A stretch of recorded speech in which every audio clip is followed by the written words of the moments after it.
Honorable guests, distinguished representatives of the media, civil society leaders, families, and fellow Gambians, good afternoon to you all. On behalf of the National Youth Parliament of the Gambia, I warmly welcome you all to this joint press conference convened by African Migration Advisory Center, Ibrahima Migrant Situation Foundation, and Gambia European Center for Jobs, Migration and Development Agency. We thank the national and international media for responding to this call. Your presence today reflects the seriousness of the moment we are facing as a nation.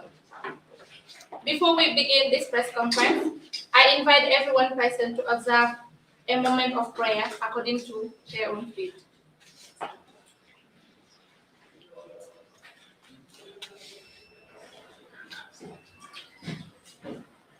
Amen. Now I ask you to join us in a 1-minute moment of silence. This silence is for the young men, women, children, and babies of the Gambia who have drowned, who are missing, or who are displaced along the most dangerous migration routes in the world. Please, let's have 1 minute of silence.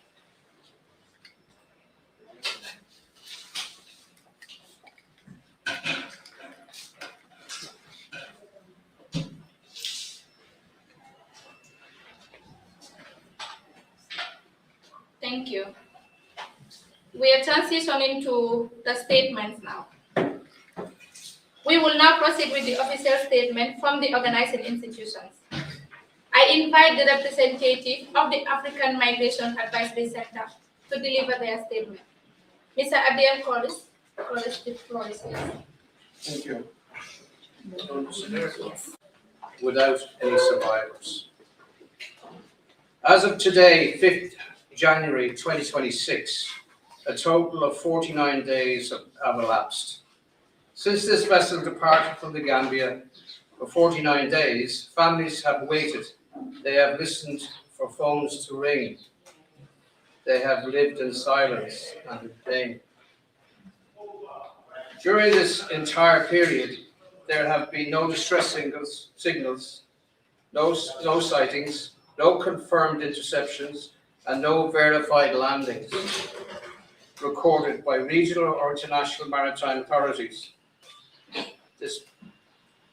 Despite active monitoring and establishing search and rescue systems operating across the wider Atlantic Ocean, the vessel involved was an open wooden fishing boat powered by an outboard engine attempting the Atlantic crossing towards the Canary Islands. Based on the available evidence, there is no significant scientific or operational plausible scenario under which any person on this vessel could survive. The humanitarian determination is grounded in a documented fact-based technical assessment. That assessment examines the vessel type, engine and fuel capacity, water availability, human survival limits at sea, Atlantic drift patterns at complete absence of distress alerts, signals, interceptions, or landings across a regional and international search and rescue system of over 49 days per period. This determination is made solely for humanitarian reasons. It is not political, it assigns no blame, it places no legal processes. It is made to give families truth, clarity, and dignity. It allows families to mourn without uncertainty, to acknowledge loss without doubt, and to be treated with humanity and respect. Should any remains are ever recovered in the future, the humanitarian determination in no way prevents identification, investigation, or justice. Today, we stand with the families of Jinnik. We honor them who never returned, and we reaffirm that every life lost at sea matters. Thank you. Thank you so much, Mr. Adrian. Now, I call on Ibrahima Zame of Ibrahim Migration Situation Foundation I to need deliver his my phone. statement. Mr. Ibrahim, you can. Okay, we switch again. Sit down there, Ibrahim.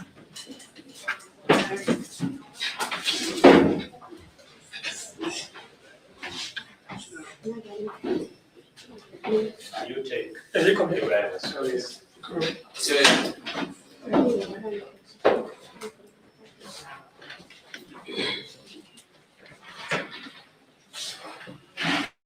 Thank you so much. My name is Ibrahim Grami, known as Ibrahim Migration Person. Today we present a clear narrative on the evolution of illegal migration from the Gambia, describing how it has changed over time, why it declined during the period of transition and hope, and why in 2025 it has reached a level of losses that constitute a humanitarian emergency. Regular migration during the Jammeh era, during the route of Yahya Jammeh in 1994 and 2017, the Gambia lived under a regime many Gambians took regular migration pathway due to the political, repression, limited opportunity, fear of the regime. Regular migration often took lands and Mediterranean routes. Smugglers were active, but departures were less maritime focus. Despite significant departure, there was no content partners of the entire Gambian boats that were at sea. Dead occupied, but we are not in the self currently being witnesses. This era saw regular migrations as a response to system political, and the era saw regular migration as a response to a systematical, political, and economic pressure, both which few Gambians lost without trace at the ship.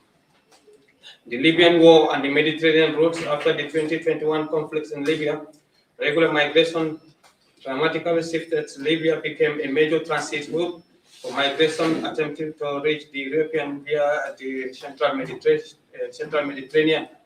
Smuggling network expand across the West Africa and the North Africa. Many Gambians, alongside other nationalities, attempted the Mediterranean crossing. This journey were dangerous and climbing life, but the departures were regional rather than concentrated from the Gambian coast.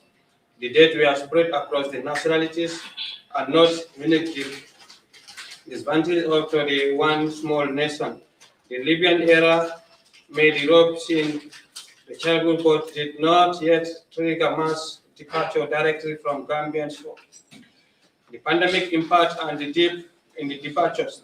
The global COVID-19 pandemic 2020-2021 introduced a new thematical border cross travel because more difficulties, economic and social disruption were whispering. Many Gambian youths reported reduced intention to migrate in the period due to the movement restriction and the height.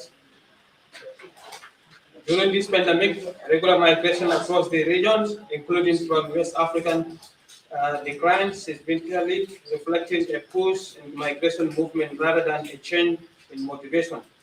Democratic and transition and hopes in 2017, following the departure of the former President Yahya Jammeh in 2017, the Gambia entered a period of democratic transition under the President Adama Barrow. During this transition, the hope of the democratic government and opportunity increased.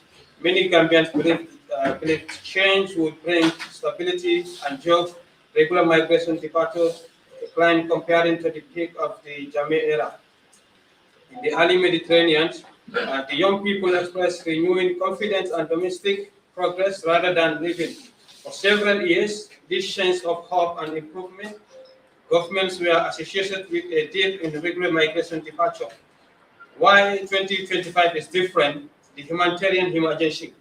In 2025, regular migration has reached an unprecedented humanitarian crisis for the Gambia.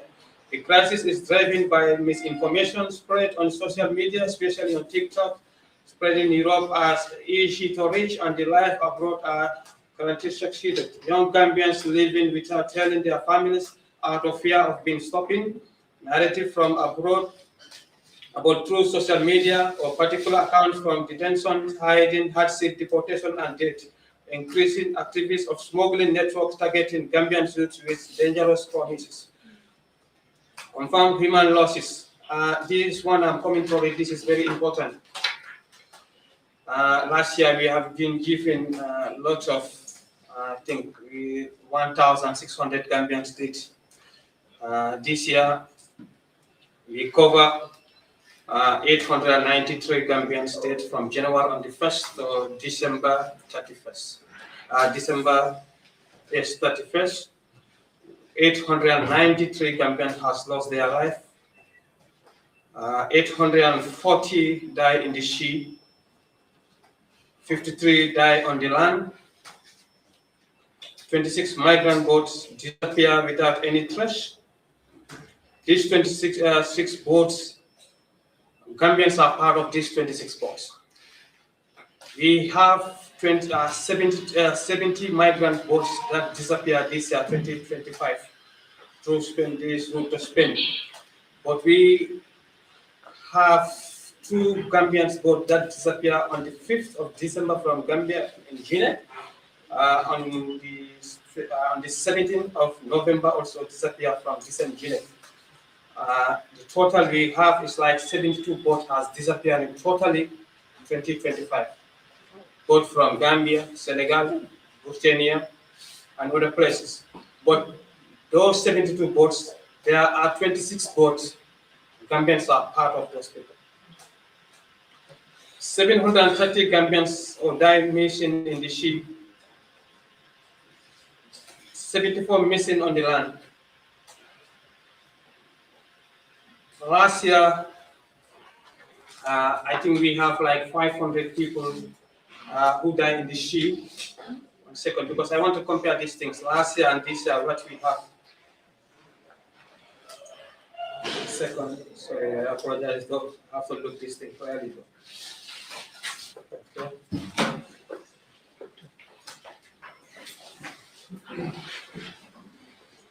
These 26 migrant boats, there were 730 Gambian migrants who are part of those. The 26 boats, these 26 boats, some boats departed from Gambia here, some departed from Senegal, some departed from Morocco, some departed from Mauritania, and some departed from Algeria. 730 people, 30 migrants, those are the Gambians we get information. 74 people of this there are another 74 missing in the land. Those who are missing in the Sahara Desert, or we have other people like Tunisia, Libya, and other places. We have a number of 777 Gambians in 2025. 173 Gambian migrants arrived in Europe. 6,173 Gambians who arrived in Europe in 2025. 6,173 Gambian. In Spain, we have 111 different boats that are Gambians are part of those boats. 111 boats that Gambians are part of it. Those boats departed from Algeria, Mauritania, Morocco, Senegal, Guinea-Conakry, and Gambia here. A total of 5,119 Gambians has arrived in Spain. 5,119 Gambians has arrived in Spain. 170 different boats from various countries. This one in Spain, the 2025 alone, they have more than 170 different migrant boats that arrive there from different countries in the sub-region here. In Libya, there are Gambians who also departed from Libya and Tunisia who arrived in 52 different migrant boats, total 1,054 Gambians that arrived in Italy in 2025. These 1,054 Gambians, 52 different boats, 17 boats departed from Tunisia, the remaining ones departed from in Libya. As I'm speaking, on the 17th of this month, 17th of November, a migrant boat departed from Guinea with more than 190 people on this boat. Another second boat departed on the 5th of December with more than 200,000 people, 200 people in this boat, both women and children. On the 17th boat, we make an inquiry on this boat. We follow this boat, I can say more than 1 month. We were trying to find the location of this boat. But at the end, we have populated the boat. The boat has sunk. We believe 100% though, this boat has sunk. On the 5th of December boat also, there are 200 people missing. We're still trying to verify this boat, and we are still doing our best to work with our colleagues or the humanitarian boats in Mauritania, Senegal, Mali, Morocco, Spain, everywhere we can have access, Cape Verde, to discuss with these people to give them the information about this boat. But still now, we couldn't have more information about this boat. Before the end of this week, inshallah, we'll come out with something we will tell to the family about this boat. In 2025, 8,284 Gambian migrants were intercepted, about 45 different migrant boats. This interception was followed by 11 migrant boats was intercepted in Gambia here, 18 intercepted in Senegal, 9 intercepted in Mauritania, 7 intercepted in Morocco. 5,749 Gambian migrants were deported or voluntarily returned by themselves. This 5,749 Gambians were deported or voluntarily returned by themselves back in Gambia from January to December 31st. In 2025, 69 migrant boats departed from Gambian shores here. Of these, 24 migrant boats arrived in Spain, while 45 migrants intercepted. This is not a valid data from the IOM or from the immigration or from the Gambia Red Cross. These are our own data. We normally have these data as every day we connect with the migrant themselves, direct connection with them. Every day they left, we understand this. Every day they left, we get information. When we get the information, we try and record this information. And every year we record this information. When we record the information, at the end of year, we publish this. Last year I was not in the country, but we have shared this information with the all the social media houses, I believe so.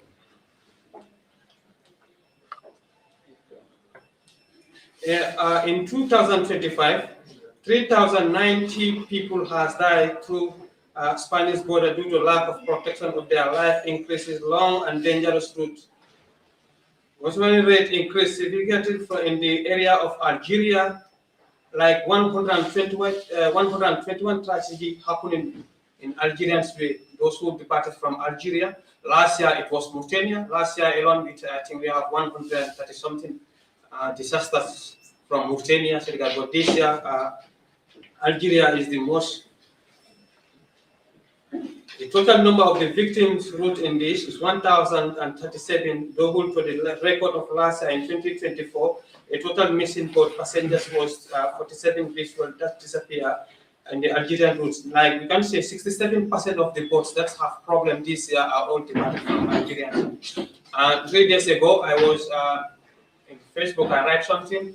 I was speaking with some Gambians. These are 18 Gambians who departed last week from Algeria in the sea. Still now, we don't have any information with these people. And we believe so they are not alive anymore, because in Algeria, you cannot depart from Algeria to Lanzarote and other places more than 1 week. And they don't have that kind of fuel. They don't have the water. Last week, these 18 people, they departed in Algeria, inside the capital, Algeria. Still now, there is no hope. We don't have any hope on it. These are all Gambians. They are 18 in number. They are all Gambians. So this year, around 67% of those people who have problems in the sea normally are all coming from Algerian side. In 2025 also, in 2025, for 192 women, 437 children arrived in Quito, those normally who departed from Morocco. 24, you can say 24% of those. The victim children and teenagers, the people are from 30 different countries who lost their life in the sea. But today we are not concentrating on those 30 countries, we are concentrating on the Gambia here. The Gambians who lost their life in the sea. In January 1st to January 31st in 2025, we have 1,865 Gambian migrants who just died in the ship. That is just from January to the 31st of May. So, but from May to come to June, July, it's go very low. But from August, September, October, it was low also. But from November, December, there was another biggest disasters. Normally from Gambia here. As we last week, we all know, Mando Fronteras in Spain, they published it. In this, I think last week they make a publication on this. About 3,000 lives was lost, with 70 migrant boats disappear without any trace of this. Last year we have three migrant boats that disappear from Gambia here, one from Khartoum, if I don't believe on the 17th of November, on October, 19th November it disappeared from Khartoum. On the 14th also another boat disappeared from, I think, Gunjur. Last year we have like 3 migrant boats that disappeared totally without no information up to today. This year we have only 2 boats from on the 17th and on the 17th of October, on the 9th and on the 5th of December. In Spain, what we understand here is in Spain, 30,692 people have arrived in Spain last week. The Interior Minister has given. There were 34,251 migrants. 30 of them, 30,692 arrived by sea. 1,154 with small boats or canoes, normally coming out from Gambia, Senegal, and Mauritania. 29.2% decrease on this last year. Was too much people. This was caused by many problems in Senegal. There was a political problems in Senegal, Mali, Burkina Faso, Guinea-Conakry. But this year, what we understand is that 30,692 arrival in Spain through canoes. In Baltic Island, also the arrival was declined. We are 453 in October to 408 in November. Yet the total arrival of the year reaching 6,688, you can say represented like 28.3% compared to 2024. Arrival by the sea, mainland Spain decreased from 740 in October to 574 in November, and the annual total fell by 8.7% from 7,855 in 2024 to 7,167 in 2025. Cities arrival by sea were very limited, 5 in Quito, 25 in Melilla. In land, arrival increased with 3,268 in Quito, like 39.4% increase. 291 to Melilla, represented like 221.9% increase compared to 2024. The irregular migration uploaded 94% migrant in Spain through regular channel, according to the Spanish Commission of Refugees. Between 70% to 80% of those arrival in 2024 apply asylum, conflict position, violence, and serious human rights violation. According to UNHCR, 31st August, 400 people died in Canary Island roads, 216 attempted to reach mainland Spain in Baltic Island. 89.88% of young undocumented migrants arrived in Spain are African originated from these countries. Morocco have 59.16% arrival. Gambia is the second with 15.47%. Algeria is 9.72%. Senegal is 5.59%. Guinea-Conakry is 2.99%. In Italy, migrant arrival declined this by 0.48% in 2025, according to the Interior Ministry. Last week, a total of 66,296 regular migration arrived by sea, slightly fewer than 66,617 recorded in 2024, and represented a 57.59 decrease compared to 2023, when 157,651 arrivals were recorded. By countries of origin, Algeria 1,812 arrival by 31% increase in 2024, and 192.3% increase in 2025. Tunisia 4,841 1,000 arrival, like 71.5% increase from 2024, and in 95% decrease. From 2023, Libya 84,408 arrival, 38.1% increase from 2024, and 12.4% increase from 2023. In Italy, Gambians, many Gambians who arrived in Italy this past years from normally in Tunisia and Libya. But as we all know, there are a lot of pushback in Italy now. In Tunisia, the depart in Tunisia is very difficult now to depart there. And as we all know, we always populate in Tunisia. National, the Coast Guard in Libya, for me, I call them as the so-called guard, because these are the decent people. We pay them to transport us, and these are the decent people who go and kick our boat and kill a lot of people and return them, put them in prison. So this year, Gambian is very low in Gambia. Last year, we have like 6,000 Gambians who crossed from Libya to Tunisia to enter in Italy, but this year we have 1,054 Gambians who are in Italy. This is what I have for you for now. Thank you.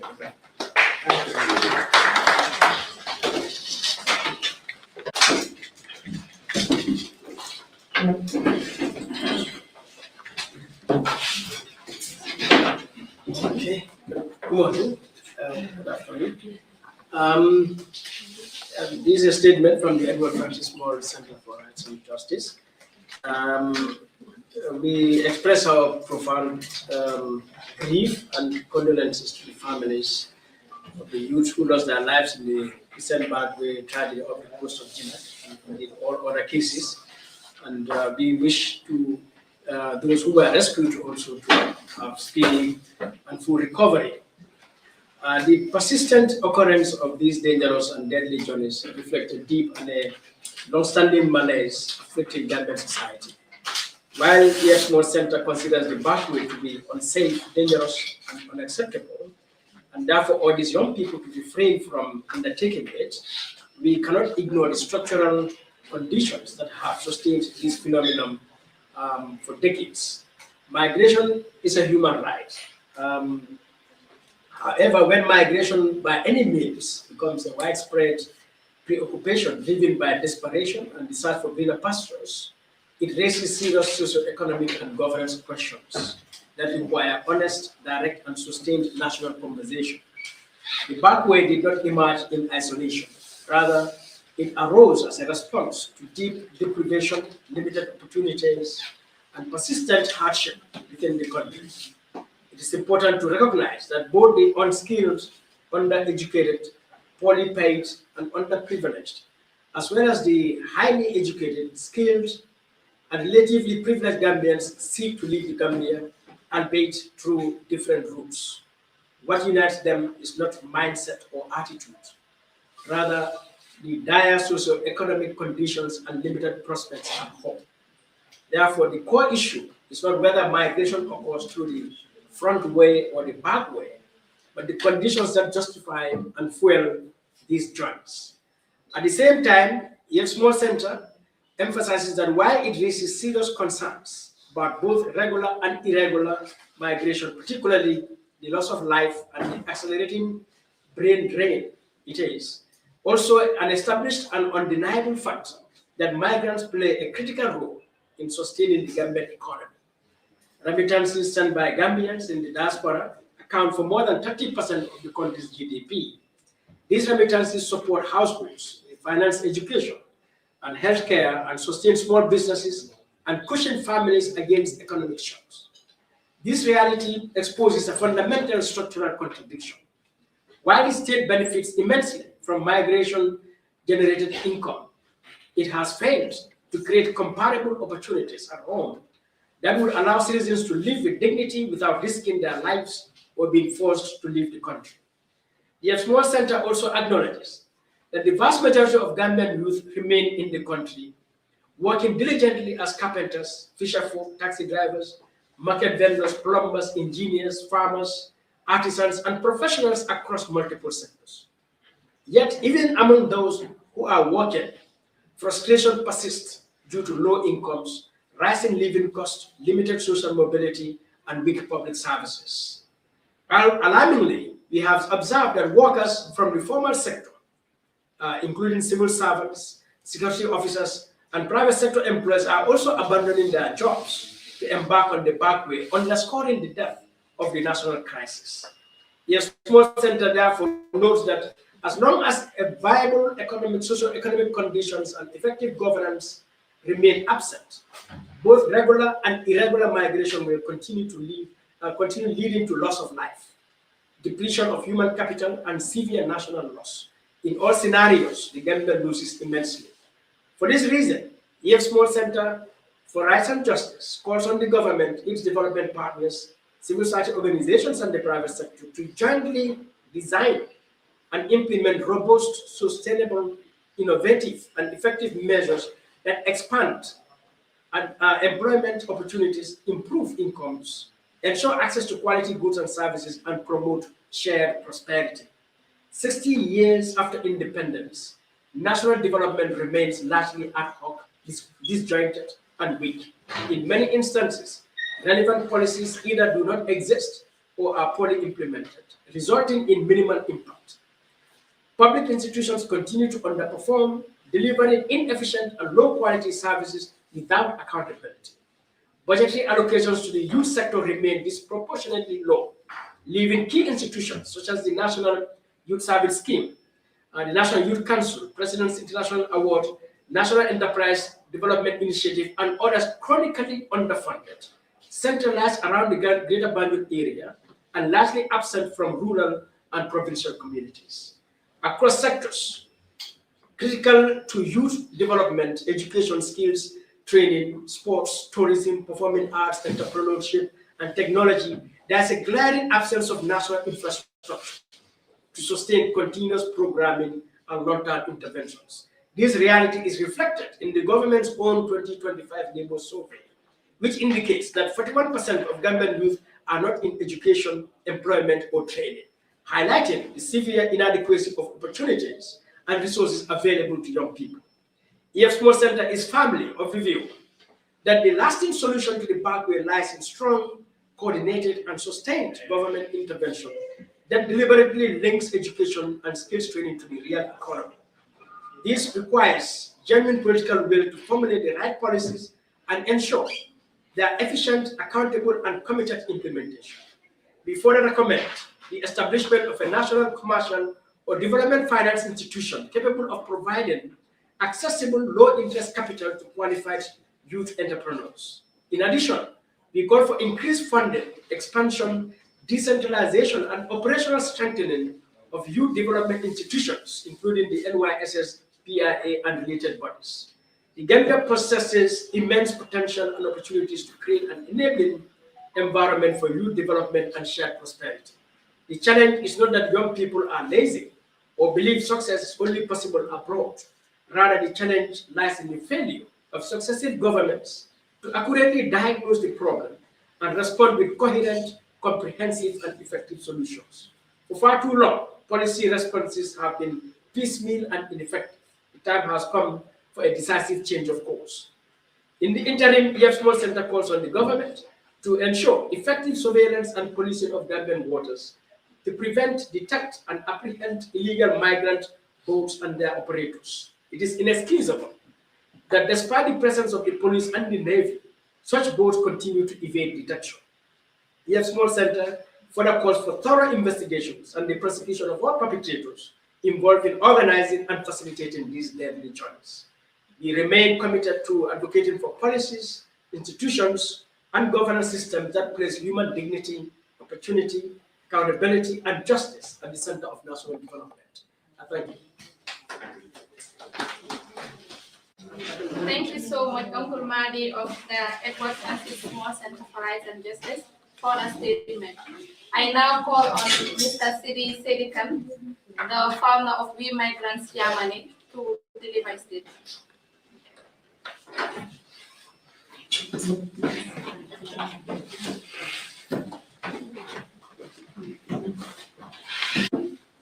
Thank you, Blaira, colleagues. Thank you, Madi. Assalamu alaikum wa rahmatullahi.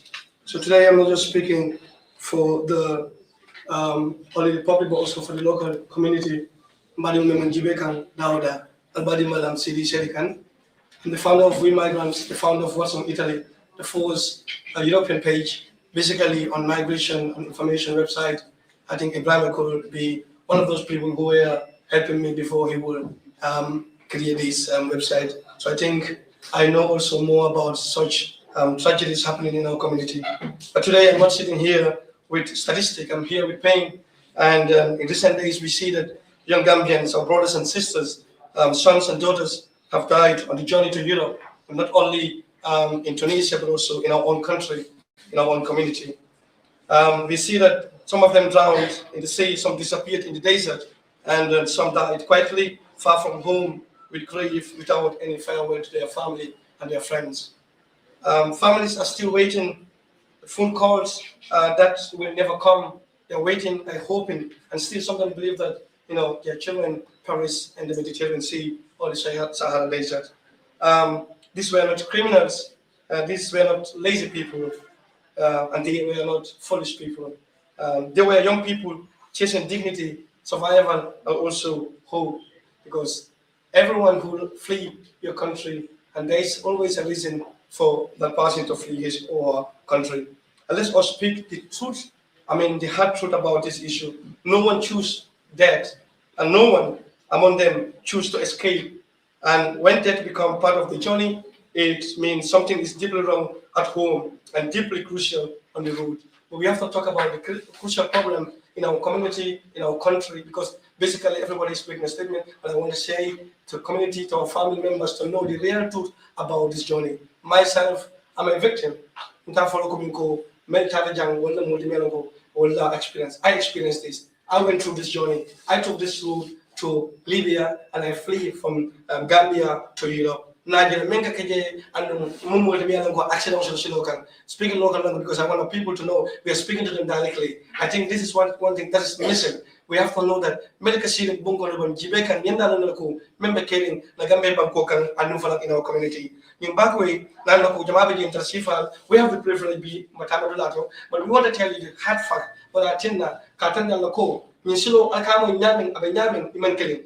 The traffickers will lie to you, they will tell you what you want to hear, but the hard fact is 7 days in this journey is like sacrificing 80% of your life. I'll be very, very, very honest to you guys. So Magnan in Balman serious work not doing Kalko, so come on, Ko, Ika Kolojo, in either family bay, Ika Dindimeno, Berano, Sungun Dimeno, Kaman Dimeno, family Mumeo, you go a Kulumojo because you wave to go, Nina family baker and Karatu, Gonkanamil, Intrology, Numfology, and Fire Panta. All these things pains me because I know and I knew and I see when people are taking this journey. We fankan Giocono, we fankan Kulunocono, Katoya Fire, Namuji go, B, Sahara Desacon, Yesuna, Yemin, the Sumanala, Puruka Joseph Lemina, or the Nyaka Combatonava B. I want to say this because Nanu, Banyan, Wallake, the K. Puska Foico, Alan Tamashota, Alan Bondi, Collier Column. But Nano from Makana,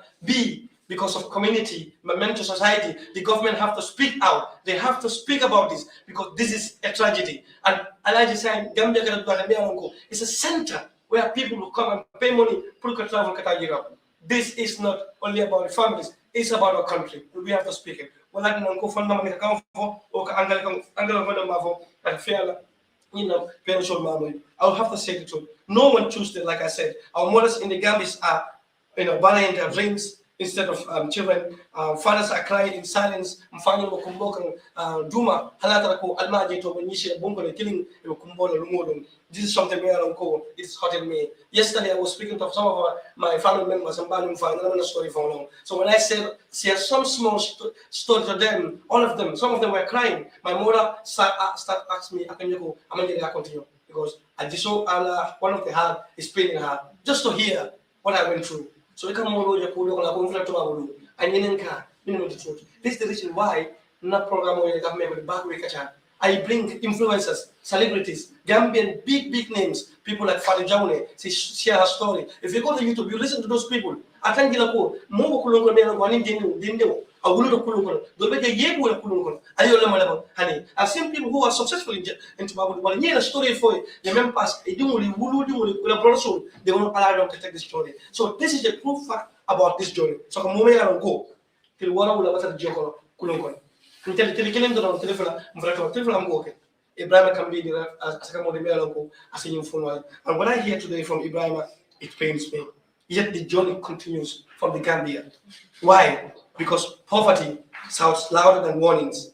Because unemployment pushes harder than fear, the Gambia Bankoka. And this, Nyaman settled, it will be very, very hard for us to fight for this. But we have to say the truth. Because hope, and even false hope, can be stronger than reasons.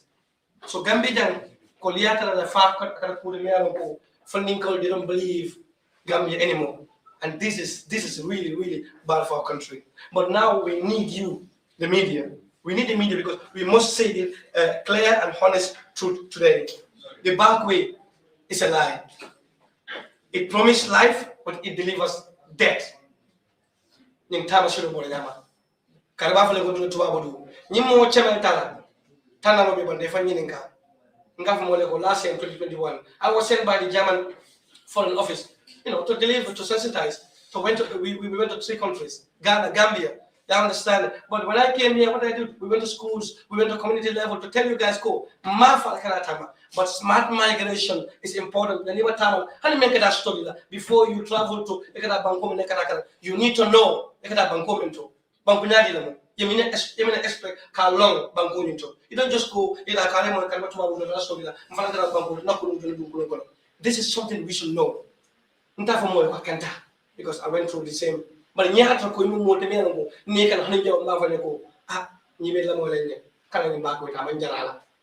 course, you need not to do. But more about to be, it may find Nafano, it may ban Nafano, it may find Nafano. Yen Silota, I believe that in Yan matter, you come to the Yoko, don't be. Well, you can face out with the Jan. So, some of them we have to tell our people the hard fact. But also, hey, Mokan. I member carrying 1 member fakan is too much. How many boats are missing? 26 boats with Gambians. More than 700 of Gambians are missing. Thousands of Gambians are dead at Paris. This is something that we should take very seriously. I am a 2 times award winner. I'm a migrant activist. Basically, when I came here, Ibrahim told me about this. I was like, Ibrahim, anytime. But the reason why I'm here because I don't want to come na angale come from Bangladesh come from me. But in nan member Syrian jana jibe kan wala nyanda lonna musoko momi alan ko kain silolta. Na that an kilai. I beg, I urge each and every one of you, we have to play impact. Each and every one of you, the media persons, brothers, we have to sensitize the community too. But the government also have to play an impact. Ita funding kan kordatio, nyaje banko, ila korda you have to stand up and speak and talk because they want to hear from you. Your children want to hear from you. They give hope to kids. So I'm urging each and every one of you. This is my statement for you. Many of our brothers and sisters, children, the most vulnerable in our community are dying. So this is the hard fact from me, and this is the first time telling you go. I'm telling you, if you go to my YouTube channel, you will see people telling you their stories more than a year long. They can't be, you can't fenty. But your main face in Shilo can year for it in Shilo Mala.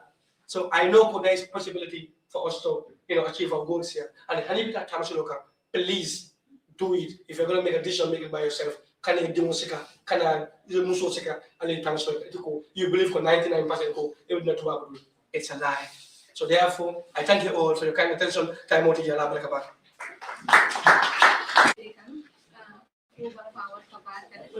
Now we move to the final statement from the organizing institution by Mr. Adrian Corris of the African Migration Center.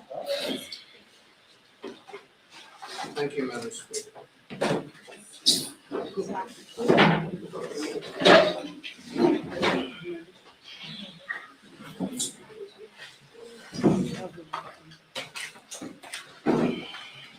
Operation Prevention First the humanitarian response to the humanitarian emergency.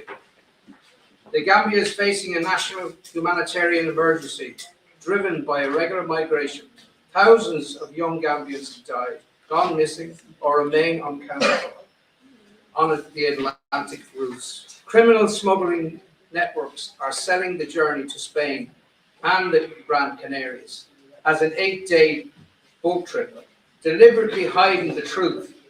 The Atlantic route is one of the most dangerous migration routes on Earth, where survival depends on water, fuel, and chance.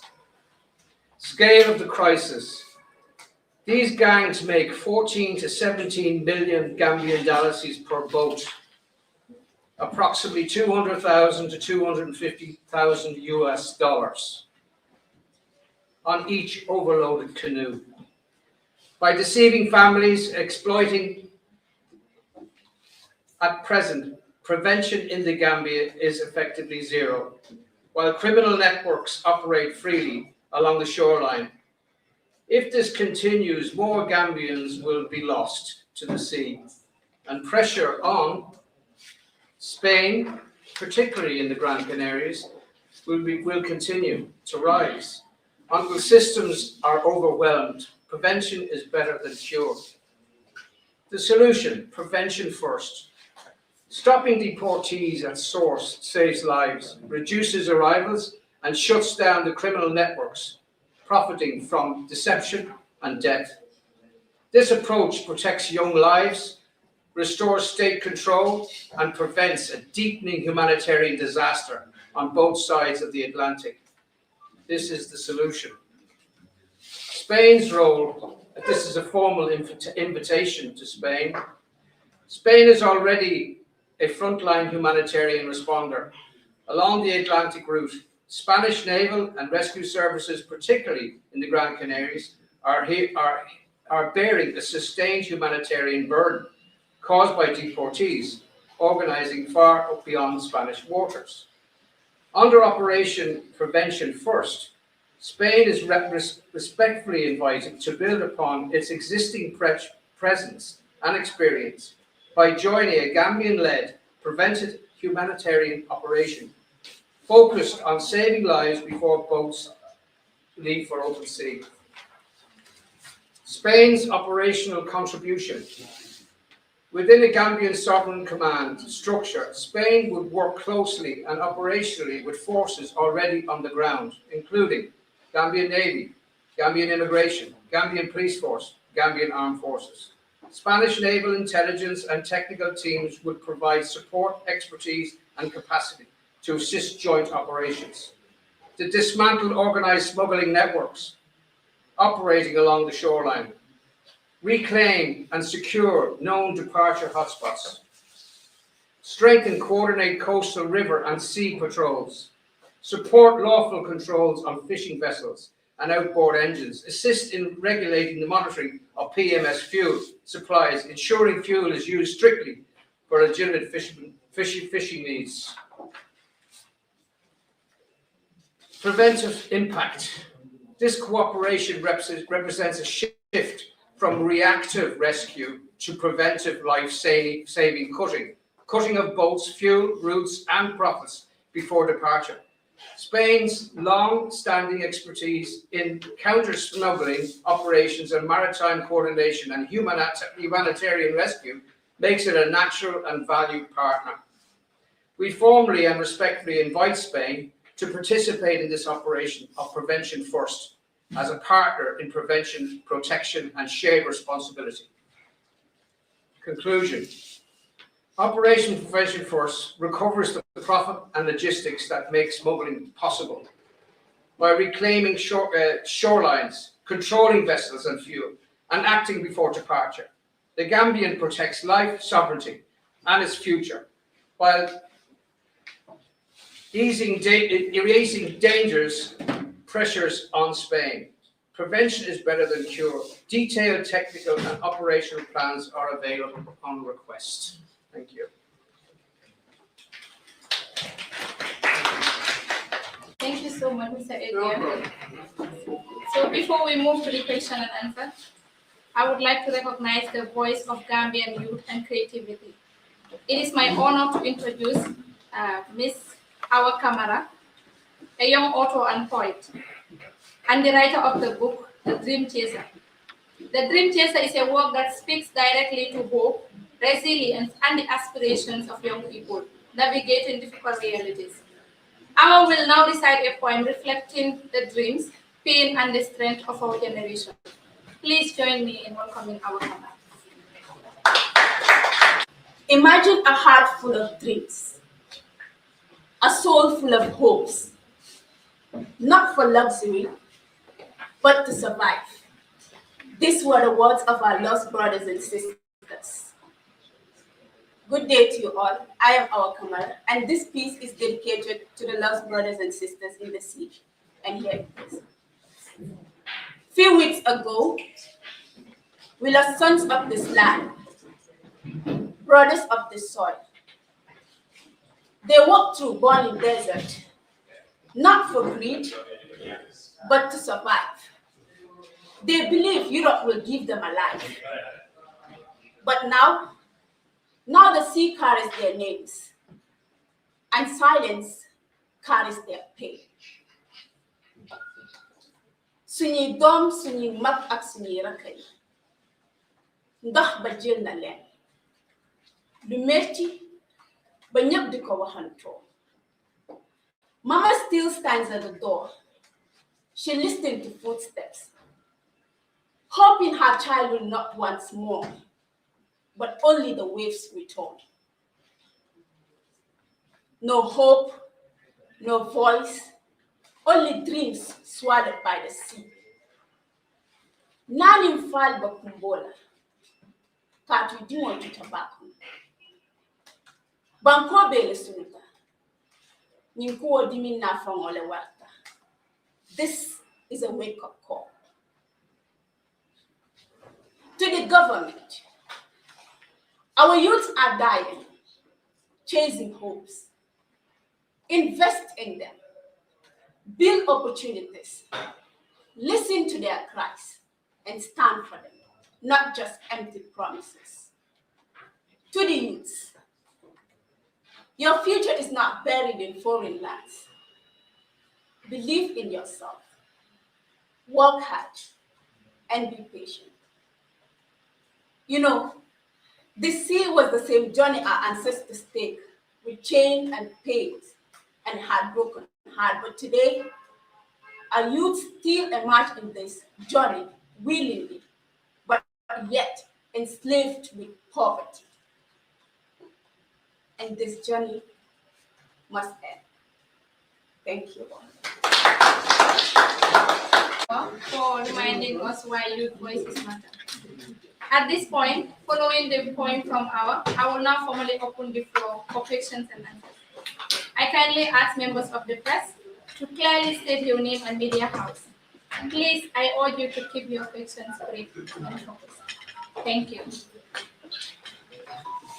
Yes, please. Good afternoon, everyone.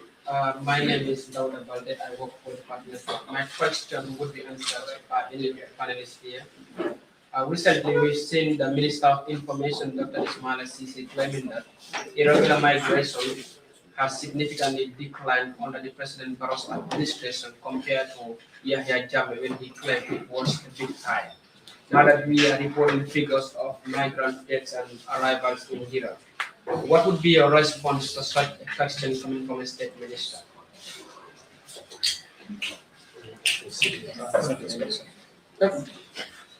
Shiri will help you on that.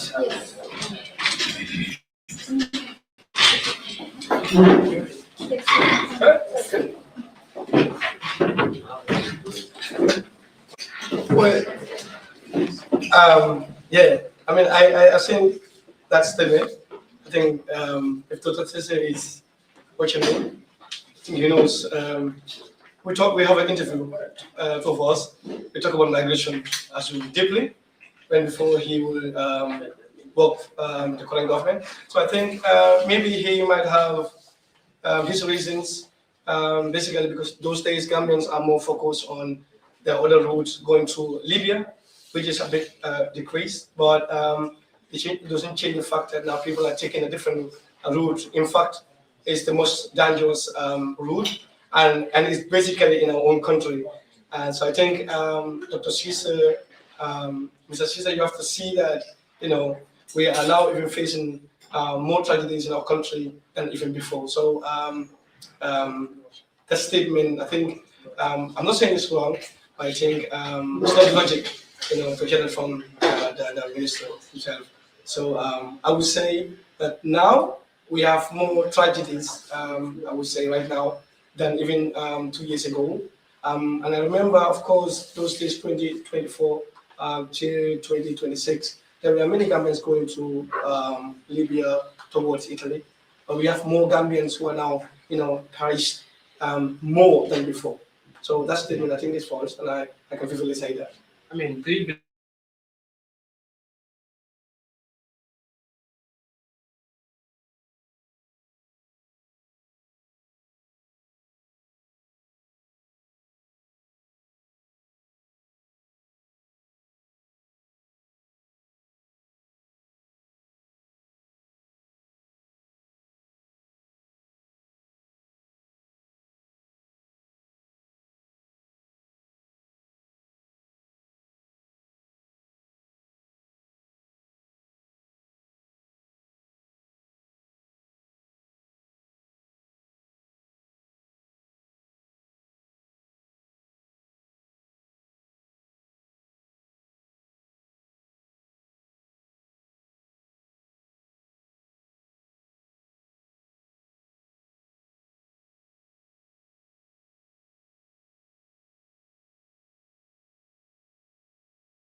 Important. And Gambia now is facing, a migration challenge. So I think he should be very careful when giving such information to the community. So, 1 minute, I want to add something. Sorry, we have to change it. Yeah. Okay, necessary? Okay. Well, that question, in 6 days ago, we have 40 people who migrant got departed from Batokungu here in Gambia. They arrived in Tenerife with 6 days ago with 40 women, 40 people, 3 women and 5 children. These boat departed from Batokungu here. And 2 days ago, there's a migrant boat that departed from Bara with 180 people. 45 of them are women, 78 of them are children. 5 people are in in the hospital. Yesterday, I get a call. 2 of them died. One boy from Musa, from Basemanekunda, another one from Bara. I couldn't add the name. But I already spoken with their families yesterday. They all lost their life though. So, in another 2 days ago, there's another migrant boat that departed from Banjul also. It's been 8 days. That boat also with more than 100. 1 second, I have to check this out. That one also we have like 124 people in total in that boat. So normally in this December 6 days, from December 1st to today, 595 people have arrived in Spain with 3 different boats. In total, we have 428 men, 110 women, and 54 children. These are the people who arrived just 6 days from December on the 1st of January to today. So if Dr. Cisse says, patient, well, this is the statistics we can tell doctor, and this has never happened in Jammeh's era, and this has never happened in other subjects. But these boats are all departed from here. And that's why I always tell people, don't blame genetic. These 3 boats I'm telling here, one is from Batakunku, one is from Bara, one is from Banjul. These are not genetic. They are all coastal areas here. So these are people, these are 592, they all departed from Gambia. And this, when when we check it, normally 300 of them are Gambian, maybe the other 250 or 290 are other sub-Saharan African migrants. Yeah, let me add to say, you know, the situation of the Backway, the casualties that we are seeing, is an epidemic. All right. And I don't think it is appropriate for a minister or any government official to want to divert the issue into comparing the past and the present, and without giving any evidence. And when we know the situation from 2017 to date, the report, from the media alone, in terms of boat accidents, deaths, are unprecedented, since the emergence of Backway in this country. Now, the fundamental issue should be what the government is doing to confront this matter. And all indications are that even if government is doing anything, it is hugely inadequate because boats are living. Many communities have dozens of their sons and daughters perish in the Backway, leaving the waters here, crossing. When we have a navy, we have a police. Why is there no police post in Jinak, for example, or in or a navy post down there, or immigration post? But again, we have police in Banjul, we have navy in Banjul, both leave Banjul. You have police in Karton, in Batakonko, and both leave those places. What are those police stations or security forces? What are they doing to allow this to pass? What is the government doing as a whole to deal with the issue, in fact, at home, to create socio-economic conditions for which it would be not necessary for governments to go on the back way? You've seen the government launch a circular migration with Spain. 10,000 youths applied, only to take 39 people and 33 absconded. That alone tells you something is fundamentally wrong in this country that needs to be addressed. So the minister needs to stop playing with lives, because this is what it amounts to play with lives with rationalizations, distorted rationalization, misleading and deflecting the issue into the former regime and the present government, which is more or less. No one government should be on the back way. No one government should die. That is what the minister should be seriously busy about, than telling us we are doing well simply because the figures are lower today, when you have not given any evidence at all. But when all the evidence is very clear, that back way is increasing. And that needs to be confronted. Thank you. Thank you. Misinformation taken of them. They're taking pictures outside, selfies of nice cars and fancy apartments, and sending them home. Say, look, this is what Europe is about. Yet their liberty is taken. So the misinformation and the narrative has to change. It's got to the stage now where young people are leaving their compound without even telling their parents. I have 2 ladies and a young boy too on that boat on the 17th. I met their parents yesterday, and they both said their parents said straight up that they left the compound without even saying anything to the parents.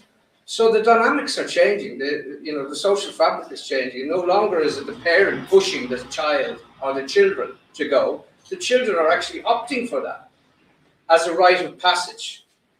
So the narrative that the youth have today is that, they have the social media. It's a TikTok decision, I'm sorry to say. It's a misinformation from diaspora. It's semesters coming back, think they owe the world, and everybody wants to aspire to it.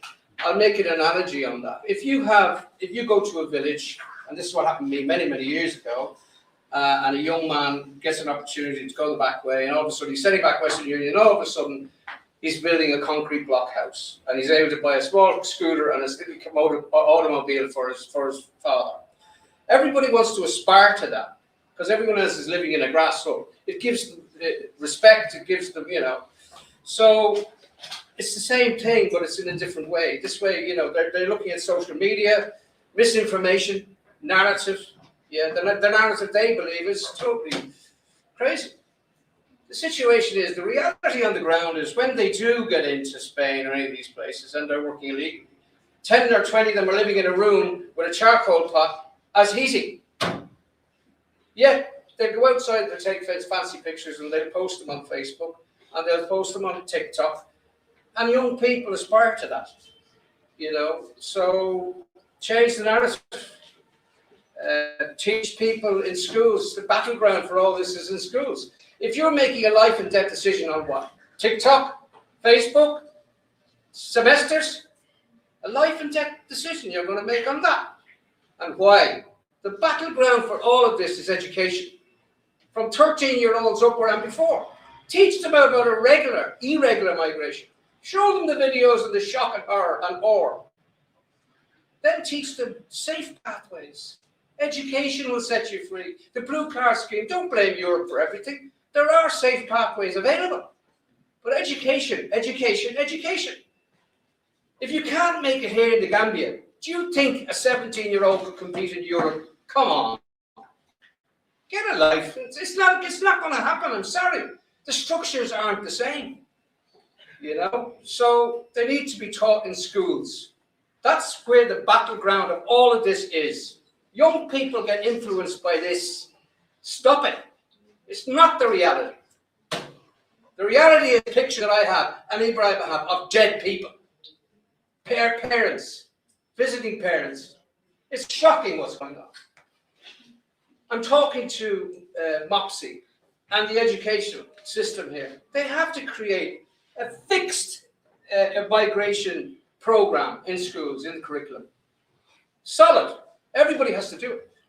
And career guidance. How many young people are slipping through our hands that we don't know that could be wonderful engineers, mechanics, but because of lack of career guidance, those young brains are slipping through the net. And we're still outsourcing labor. So I'm looking for career guidance. I'm looking for teach people about migration. Teach them regular, irregular. What's it all about? Instead, today, you have young people making decisions on what? As I said, this, semesters, and nonsense, lies. It's all lies. There are very few that make it. Okay, let's take a step back here. Yes, remittance is there, but should this country be solely reliant on remittance? Shouldn't remittance be a barometer for the economy? What happens if the European Union have a fallout financially? America started to tax remittance. So the idea of people leaving on remittance, the whole concept has to change. So for me, my answer to the question here is schools, teach them. Start in the curriculum. Thank you. Yes, can we? So maybe, in my sense, the sensitization is still inadequate. I think many people living here Silicon story, or Yaya story, and many other stories. So it's never enough to do that. But then there are so many other factors, like he said. But the core issue at the end of the day is that, like every country, you have to build a system that enables citizens to be able to earn a living, to get jobs, to have opportunities, to support individuals, particularly young people.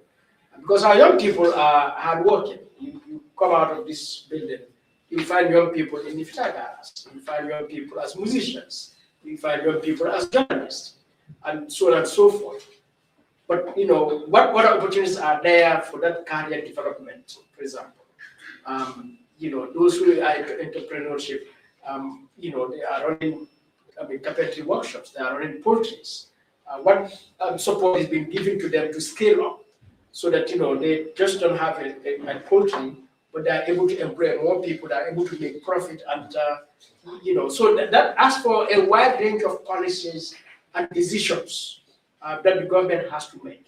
Because look at all the countries which are producing migrants, like the Gambia. It's socio-economic issues, political issues, issues of insecurity, and so on. And as I said, in the Gambia, it is not just the back way, there's also the front way. How many Gambians just want to leave the Gambia because services are just poor? People like me and you who are educated, who have skills, all right, but just find the Gambia to be, not just conducive. They want to seek jobs at international organizations. They want to go to Europe and everywhere to live in Gambia because they feel nothing is working in the Gambia. So that is a governance issue, right? That we need to deal with. All right. So there are so many factors, but certainly sensitization has to also happen so that people are aware of these dangers. And in many cases, also we have to recognize some of these people who go on Backway. It's not necessarily their parents ask them to go. I've had my own family, nephews, nieces who went on a Backway. And we are shocked just to realize that, someone has gone. And many families have experienced that because, people have the urge that they just want to go. So there needs to be a lot of sensitization. But above everything else, we have to have proper governance system in this country that will create a socio-economic, sustainable development situation that will make government stay here, and make it here. That even if you have to go out, because migration is a right, you are going through a safe, regular channel, and to go into something that is certain and not into any uncertainty. And that is possible because Gambia, like any other country, is well endowed. So I think a lot of factors are responsible. I want to add on that because that's a very important question. I don't know, we have just 1 minute, okay? I think your question is very important, and like Mali and my friend here said, if you say, I will also say that there are many factors, like people lost hope here in the country, but also the mindset. When I was here at first, I was also trained, I want to become a journalist, when I was going to school at the same time, I was trying to train myself, working for City Limits. But there wasn't something in my mind that if you don't travel, you will never make it here.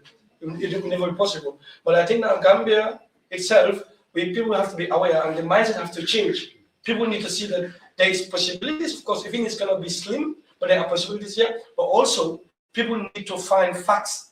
Just like my friend said here, people use TikTok now to find information. And this will kill you. This will put you in a very dangerous situation. So I will ask you guys, have you ever seen some of these people who, share their own experience, share their own problems? Never.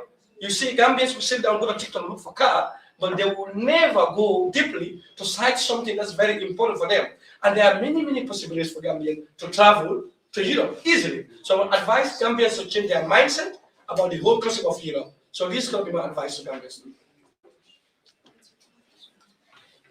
Yes, thank you. So we have another question from the lady. Yes, Abraham, right? Abraham. Yes. Yes. So, how reliable or confident are you in the data given? Given that there are so many undocumented journeys, because you made mention that this is not from IOM or the Gambia Immigration Department. Have you had any consultations with any of them before getting to conclusion or independently do it? And to Mr. Lydia, what responsibility do European countries bear, given that Africans are dying trying to reach their borders? Thank you. Well, before we came here, I think Red Cross, IOM, the Minister of Foreign Affairs, through Director of Migration, they are aware of this press conference. We write to them. Normally for us, we take our data by ourselves. My question here, I can say 100%, 1,000,000%. I am the only person who can give data in this country more than IOM and the Minister of Foreign Affairs from that migration. I connect with them directly, 24/7. I don't have off day. I don't work in the office. I don't have the time for sleep, like 4 o'clock, 5 o'clock. My nights are always open. I work with the migrant directly. If in 3 o'clock, 4 o'clock you call me, I'm in the sea, I'm there to help if I can. If any boats arrive, I have to find out this boat, where did it come from? And I have sources. I'm not working alone also. We have associations. These are humanitarian associations. Some are NGO, big NGOs. Aramfun, the CEO of Aramfun will be in Gambia maybe next month. Doctors Without Borders. In the Mediterranean Sea, in the Atlantic, we have people everywhere we work with. Everything happening in Gambia here, I give information to them. We also have groups. Whatever happening here, I give information. This is what is happening here in this coast. What is happening in Mali, in Burkina, in these communities will be in Cotonou, in Benin, for some discussion about migration. But what I can tell you that the data we have, the Gambia Red Cross here, they have their own data. Maybe the IOM, they have their own data. The ministry, they have their own data. But the data I can give you, these are the official. This is the best data you can ever find anywhere. Because today, as I'm speaking now, these 6 days, what I was saying here is 592 people arrived in Spain in these 6 days. None of these people are aware of this. They don't even know these boats came from, where they came from, which date and which time they came from. They don't know. Whatever we have this, we record this. Every end of year we publish. Last year we published. Yesterday, as I was saying, yesterday I get a call, 2 Gambians lost their life. IOM is not aware of this. Gambian government is not aware of this. So we collect these data and put them together at the every end of year, and we give this data to the IOM International, not the IOM, even Gambia here. We collaborate with them. This is what we also have.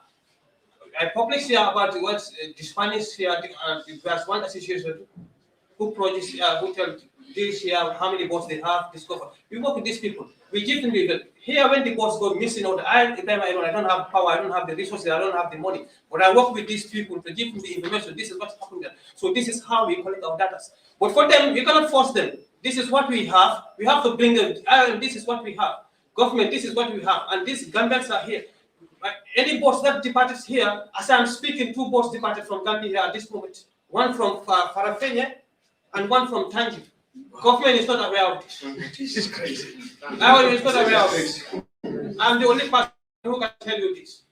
So I will not come here to talk to the public and give them false information. No. What is the benefit of it? So whatever I'm saying here, this is the fact. Thank you. Thank you, Ibrahim. Yes, let's have the second question. Okay, in relation to Europe, the European Union and their impression of Africa, it's a very valid impression. Yet, Europe is 8 miles away from Africa. If you look at Morocco, across, yeah. At the end of the day, Europe's demographics are changing. Their population is getting older. Africans need jobs. Europe is looking for workers. They should embrace Africa more than be reactive. I think that there's a necessary need for Europe to embrace Africa, because they need us. They need Africa. Because the demographics in Europe are changing severely. Their GDPs, everything depends on labour. But their labour force is getting older. People are living longer, so there's more nursing homes opening. So construction sector, healthcare sector, all screaming out for labour. So circular migration could begin on that, but the training has to start as well. The reason why Europe is not that attractive to the Gambia by coming here and investing is 2 reasons: like education and electricity. High labour intensive industry won't come down here. First thing they look at is the human resources. They look at the education of that human resource. I'm advocating myself personally that any training that goes on here has to be certificated and good enough to go to Germany with. A 3-year apprenticeship. Electricians, mechanics, plumbers, the rudiments of those trades pretty much the same, yeah. If you mirror image a training program in Europe, like Germany or Italy or Spain, and you're training here, everybody will aspire to go there, because they're getting a certificate that once they say they've been here and they did a 3-year apprenticeship, they can go. Pan-Africa as well, so Europe. Europe needs to open the door. It needs to become, visas has to be open. You have to stop this migration issue and let everybody go. Yeah. under conditions and bonds and all those things. Open it up. People are dying. Open it up. At the end of the day, Europe will need Africa before Africa will need Europe, because the demographics are saying so. They know it. The statistics are showing it. So they need to join with Africa. They need to partner on human resources. They need to train, start circular migration to the fields that they need in the healthcare, in all the trades in Europe. They're struggling. So embrace Africa. We're 8 miles away from Europe. They're our neighbors. Don't treat Africa as, a problem. That's all you. Oh, Africa, a problem. Babies with flies in their eyes, AIDS. The interpretation and their concept of Africa is totally off the wall. A problem. Africa is a problem. Yet, Europe will always run here for what? Resources. So it's a double standard. But what are they leaving behind? Embrace Africa. Thank you. You need Africa. Finish. Let me just Thank you. add to that to say, as you said, resources. The relationship between Africa and Europe, it did not start with the Backway or in this century. But for centuries, Europe has benefited immensely out of Africa through slavery and colonialism. And until now, what Europe needs to do is to recognize that history and reposition itself to support Africa build good governance, to support Africa build capacity, but also to ensure that there is an international system that is fair and just. For example, trade, to reduce protection in Europe, to allow, say, Gambian farmers, African farmers can send their produce to Europe.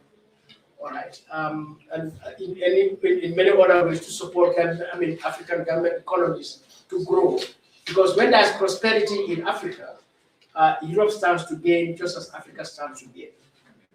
But the relationship, economic and political, unfortunately, still remains colonial in structure, and Europe has to decolonize that relationship because as is benefited from the wealth of Africa. Not just humans, but minerals, gold, diamond, our land, and so on. In the past, it can still benefit, but let it be on the basis of justice, of fairness. And that is a matter for Europe to realize, to reposition, restructure itself, to have proper policies that is going to create shared prosperity. Otherwise, this situation also, much as we are suffering as Gambia, as Africans, in terms of the casualties, that Europe also is suffering from it because many more are going to Europe. Can Europe contain all of these people? All right. What would be the implications on services? And as is said, with a dwindling population, what does that mean for Europe? So I think there needs to be some common sense at the level of Europe to realize that the relationship we have with Africa, not to mention others, is still colonial. It has to change because it is unjust, it is unfair. Thank you. Thank you, Uncle Madi. Yes, Honorable. Yeah, thank you. I'm Honorable Abubakar Mata, National Parliament 24 and globally. As we keep doing the government. So I think I must have responded to this statement. I think this statement is incomplete. It's misleading, and above all, it is running away from responsibility. I think the Gambian government, the previous government, and this government have not still taken time to sit back and respond to the back way within the broader framework of the country's socio-economic development. And so for our political leaders to stand at a platform and speak in ways that seem to even blame the youth and their families, I think that is rather unfortunate. And I hope we are in the National Youth Parliament now, all right? We have the National Youth Council, we have organizations like this. Maybe the time has come for the youth to sit with the president face to face and have a serious conversation about the situation of the youth in this country, and all the issues that they confront. But just like the Minister of Information sitting there sending sound bites, which are misleading without evidence, or the president, standing at a platform also sending, comments that are rather unfortunate. That is not going to bring solution. But also, youth have to take responsibility that you are not bystanders. If anything, the youth are the majority in this country. You are the leaders of today and tomorrow. And this issue confronts you regularly. And for me, the time has come for youth organizations to mobilize and our youth in general to demand a serious conversation with the government at the highest level. And conversation that will produce results, serious recommendations that will be implemented. I think that's what I would say. Thank you so much. So can we please have 2 more questions from the media houses before we conclude the press conference?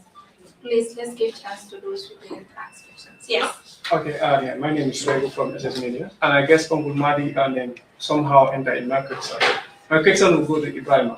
We see that the Minister of Information and the government are kind of, we not say they're challenging you, but they're kind of becoming some of the words that you're giving, the leaders that you're giving, because some time ago you did release information regarding a board that you finalized that after all the research you believe that the minister and the ministry happens to release information saying that they are going to investigate about that. Do you think they are willing to collaborate with you, knowing the fact that you are directly involved with the migrants, for them to bring you on the table, find a better solution, or they are trying to challenge you, believing that if your information are going out more, especially this is a political year, it might hinder their process of and win the next election.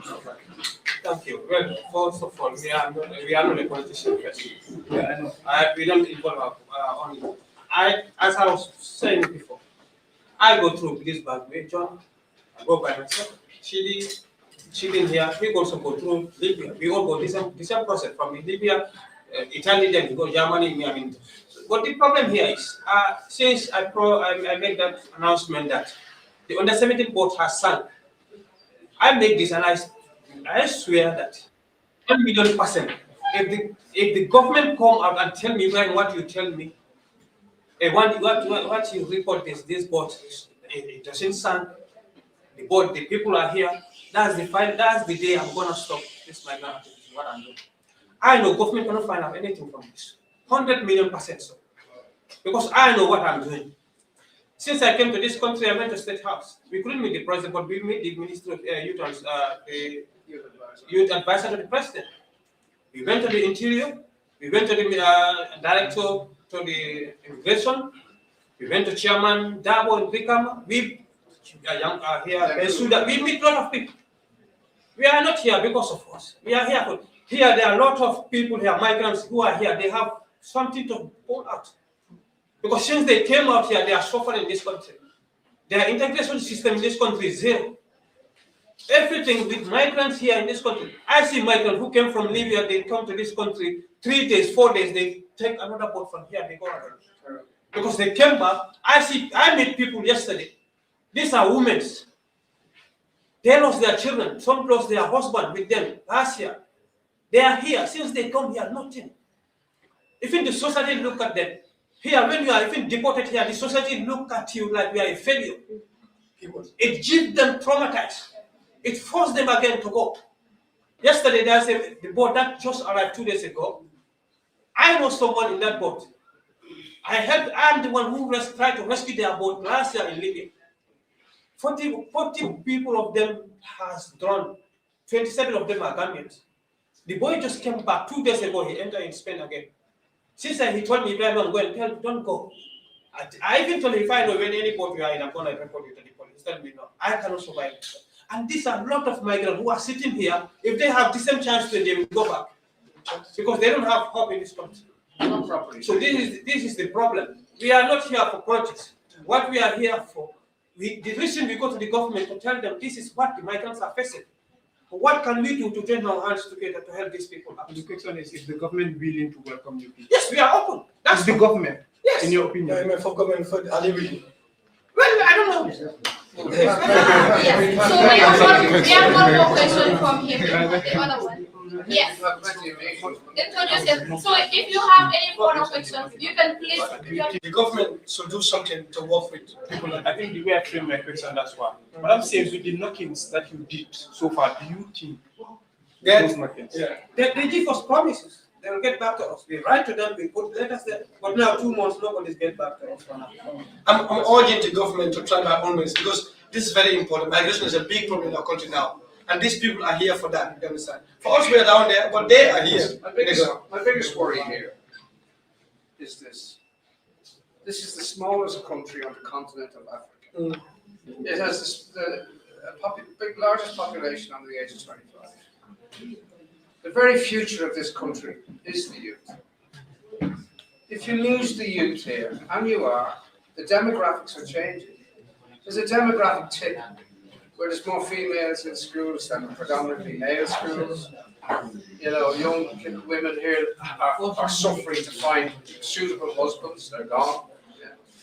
The high labor, there's labor from other countries coming into this country. So, Thank you. you know what? Thank you. Yeah.